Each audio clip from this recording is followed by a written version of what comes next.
दोस्तों, एक 18 साल का लड़का खाने के लिए जैसे ही ढाबे पर बैठता है, तभी अचानक से 3 बदमाश आते हैं और उस लड़के के साथ मारपीट करने लगते हैं। लेकिन उसी ढाबे के अंदर तंदूर बनाने वाली एक भट्टी लगी हुई थी। उस लड़के को उस भट्टी के अंदर झोंक दिया जाता है। दरअसल लड़के की मौके पर ही मौत हो जाती है। लड़के को मारने के बाद तीनों बदमाश नजदीकी पुलिस स्टेशन जाते हैं और अपने आप को सरेंडर कर देते हैं। दरोगा साहब से कहते हैं कि साहब, हमने एक लड़के की हत्या कर दी है, आप लोग हमें गिरफ्तार कर लीजिए। लेकिन दरोगा साहब को लगता है कि ये लोग मजाक कर रहे हैं। उनको बिल्कुल भी विश्वास नहीं हो रहा था कि लोग किसी को मारकर आ सकते हैं। दरअसल दोस्तों, इस कहानी की शुरुआत होती है पश्चिम बंगाल के कोलकाता से। दोस्तों, एक लड़की थी जिसका नाम सलमा था और सलमा की उम्र 12 साल के आसपास थी, जिस वजह से लाड़ प्यार से उसको पाला गया था। दोस्तों, सलमा की जिंदगी में कभी भी किसी चीज की कमी महसूस नहीं हुई थी। लेकिन एक दिन सलमा अपने घर से बाजार जाती है और कुछ सामान खरीदने के लिए, और बीच रास्ते में 2 लड़के सलमा का पीछा करने लगते हैं और उसके साथ छेड़खानी भी करने लगते हैं। दोस्तों, वहीं पर एक लड़का खड़ा था जिस लड़के का नाम सचिन था। सचिन खड़ा होकर सब कुछ देख रहा था कि कैसे वो दोनों लड़के सलमा को परेशान कर रहे हैं, उसको छेड़खानी कर रहे हैं। जब सचिन को बर्दाश्त नहीं होता है, तब सचिन उन लड़कों के पास जाता है और उन लड़कों को डरा धमकाकर वहां से भगा देता है। तब सलमा सचिन की धन्यवाद करती है और कहती है, भैया आपने मेरी जान बचा ली, नहीं तो वो मेरे साथ क्या करते मुझे तो पता नहीं। तब सचिन सलमा से कहता है कि तुम मेरी बहन जैसी हो और तुम्हें बचाना मेरा फर्ज है। और सलमा सचिन से कहती है कि हमारा कोई भाई नहीं है, मैं अपने माता पिता की इकलौती औलाद हूँ और मुझे भाई की कमी बहुत महसूस होती है। लेकिन इस बार रक्षाबंधन पर आप जरूर मेरे घर आना। जो सलमा थी वो मुसलमान थी, लेकिन रक्षाबंधन का त्योहार वो भी मनाना चाहती थी कि वो अपने भाई की कलाई में राखी बांधे। दोस्तों, इस तरीके से सलमा और सचिन के बीच बातचीत होती है और दोनों एक दूसरे के भाई बहन बन जाते हैं। लेकिन सचिन से कहती है कि भैया आप मेरे घर पर राखी बंधवाने इस बार जरूर आना। इतना कहने के बाद सलमा वहां से अपने बाजार चली जाती है और अपना सारा सामान खरीदने के बाद फिर से अपने घर वापस चली जाती है। लेकिन घर जाने के बाद सलमा अपने पापा से पूरी कहानी बताती है कि रास्ते में उसको कुछ लड़कों ने परेशान कर रहे थे और सचिन ने उसको बचाया। दोस्तों, सलमा ने अपने पापा सचिन के बारे में बहुत ज्यादा बताया। उसके पापा सचिन की तारीफ करते हैं। सलमा अपने पापा से यह भी कहती है कि सचिन रक्षाबंधन पर मुझसे राखी बंधवाने के लिए आएगा। तब सलमा के पापा कहते हैं कि बेटी ठीक है, मुझे कोई ऐतराज नहीं है। दोस्तों, जैसे ही करके वक्त गुजरता है और रक्षाबंधन का दिन नजदीक आ जाता है, तो दोस्तों रक्षाबंधन के दिन जो सलमा थी वो सचिन को फोन करती है और कहती है, भैया आपको कुछ याद है? तब सचिन कहता है कि हाँ बहन, मुझे याद है, आज मुझे तुम्हारे घर पर राखी बंधवाने आना है। तभी दोस्तों सलमा के पापा सलमा से कहते हैं कि हम दोनों को एक ही शादी में जाना है, अगर तुम चाहो हमारे साथ चल सकती हो। दरअसल दोस्तों, सलमा के पापा और सलमा की मम्मी दोनों एक ही शादी समारोह में जा रहे थे। लेकिन सलमा अपने माता पिता से कहती है, आज रक्षाबंधन है और मुझे आज सचिन से राखी बंधवानी है। उस दिन सलमा के मम्मी पापा उसको अकेला घर पर छोड़कर शादी समारोह में चले जाते हैं। आधे घंटे बाद सचिन भी सलमा के घर आ जाता है, लेकिन सलमा के घर एक चौकीदार बैठा हुआ था। दरअसल आप लोगों को मैं बता दूं कि सलमा के पापा बहुत ही अमीर घर के रहने वाले थे और उनका संबंध दबंग लोगों के साथ था। सचिन जब सलमा के घर से बाहर आता है तो घर के बाहर चौकीदार बैठा था। सचिन उस चौकीदार से पूछता है, क्या यह घर सलमा का है? तब चौकीदार कहता है कि हाँ, यह घर सलमा का है, लेकिन तुमको मिलना किससे है? तब सचिन कहता है कि मुझे सलमा से मिलना है, उसका भाई हूं मैं और उससे राखी बंधवाने के लिए आया हूं। तब चौकीदार सचिन का अपने फोन में फोटो खींच लेता है और उसके घर के अंदर जाने के लिए कह देता है, क्योंकि सचिन पहली बार आया था और चौकीदार के लिए वो नया लड़का था, इसलिए वो उसका फोटो खींच लिया था कि कभी कोई बात होगी तो मैं फोटो दिखा सकता हूँ। दोस्तों, सचिन एक हिंदू लड़का था, लेकिन सलमा मुसलमान थी। जो चौकीदार था वो कहीं ना कहीं ऐसा शक हो रहा था कि भाई हिंदू लड़का और मुस्लिम लड़की से मिलने के लिए क्यों आ रहा है।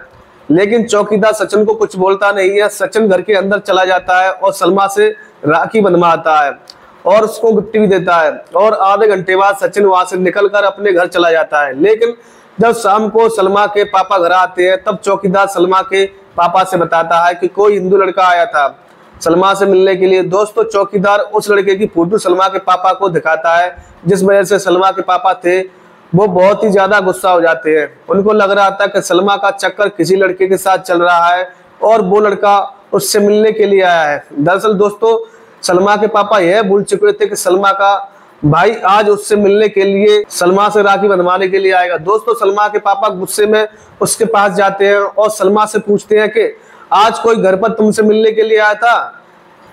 तब सलमा अपने पापा से झूठ बोल देती है और कहती है कि पापा नहीं, पापा घर पर तो कोई नहीं आया था और मैं घर पर अकेली थी। लेकिन उस दिन सलमा भी अपने पापा को नहीं बताती थी सचिन उससे राखी बंधवाने के लिए आया था, क्योंकि दोस्तों सलमा सोच रही थी कि मैंने पापा को बता दिया कि सचिन मेरे से राखी बंधवाने के लिए आएगा।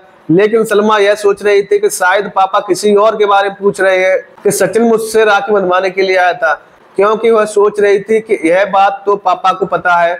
दोस्तों सलमा के पापा भी सलमा से कुछ नहीं कहते हैं और चौकीदार के पास जाते हैं और उसके मोबाइल से सचिन का फोटो अपने मोबाइल में ले लेते हैं और कुछ माफिया लोगों को वो फोटो भेज देते हैं और कहते हैं कि इस लड़के का काम खत्म कर देना है। जो माफिया लोग होते हैं वो फोटो लेकर 4-5 दिन सचिन को बहुत ज्यादा चारों तरफ ढूंढने की कोशिश की जाती है। लेकिन 6वें दिन सचिन एक ढाबे पर बैठकर खाना खाने जा रहा था, तभी कुछ माफिया लोग वहां पर पहुंच जाते हैं और फोटो से सचिन का चेहरा मिलाते हैं और उसका चेहरा एकदम सेम टू सेम मिल जाता है, जिस वजह से सचिन की वहां ढाबे पर बहुत ज्यादा पिटाई की जाती है। पिटाई करने के बाद उसी होटल पर तंदूरी बनाया जा रहा था और जो भी भट्टी थी तंदूरी की, उस भट्टी के अंदर सचिन को वो माफिया लोग झोंक देते हैं। दरअसल मौके पर ही सचिन की मौत हो जाती है। मौत होने के बाद जो माफिया लोग थे नजदीकी थाने पर जाते हैं और थानेदार साहब से कहते हैं कि हमने एक लड़के की हत्या कर दी है और हम लोग अपने आप को सरेंडर करने आए हैं। दोस्तों अब जाहिर सी बात है कि कोई भी आदमी थाने पर जाकर ऐसे बोलेगा तो कोई भी विश्वास नहीं करेगा। इतना सब सुनने के बाद थानेदार साहब हंसने लगते हैं। उन्हें लग रहा होता है कि लोग मजाक कर रहे हैं। लेकिन आधे घंटे के बाद पुलिस के कुछ कर्मचारी लोग वहां पर मौके पर पहुंच जाते हैं, वहां का मुआयना करते हैं, तो उनको पता चलता है कि यह घटना सत्य है और वहां पर एक लड़के की हत्या हुई है। जिसके बाद उन तीनों लड़कों को गिरफ्तार करके उनके ऊपर कड़ी से कड़ी कार्रवाई की जाती है। लेकिन अगले दिन न्यूज़पेपर के माध्यम से यह खबर न्यूज़पेपर में छपती है तो पूरे शहर में यह खबर फैल जाती है, जिस वजह से सलमा के घर भी अखबार आता है। तो सलमा बैठकर अखबार पढ़ रही थी जिसमें उसको दिखाई देता है कि सचिन की किसी ने हत्या कर दी है। दोस्तों सलमा अखबार को लेकर अपने पापा के पास जाती है और पापा से कहती है कि पापा यही तो सचिन है, यही तो मेरे घर मुझसे राखी बंधवाने के लिए आया था और इसको किसी ने मार दिया। जब सलमा के पापा सचिन का फोटो देखते हैं अखबार के माध्यम से तो उनके पैरों तले जमीन खिसक जाती है, क्योंकि दोस्तों सलमा के पापा को नहीं पता था कि सचिन उसका भाई है। उनको यह लग रहा था कि वो कोई दूसरा लड़का है जो उसकी लड़की के साथ संबंध बना रहा है या फिर उसकी लड़की के साथ कुछ अलग प्रकार का उसका रिलेशन है। यही सब सोचकर सलमा के जो पापा सचिन को मरवा दिए थे। लेकिन जब सच्चाई का पता चलता है तब सलमा के पापा ज्यादा मायूस हो गए और उनको अपने आप पर बहुत ज्यादा बुरा महसूस हो रहा था।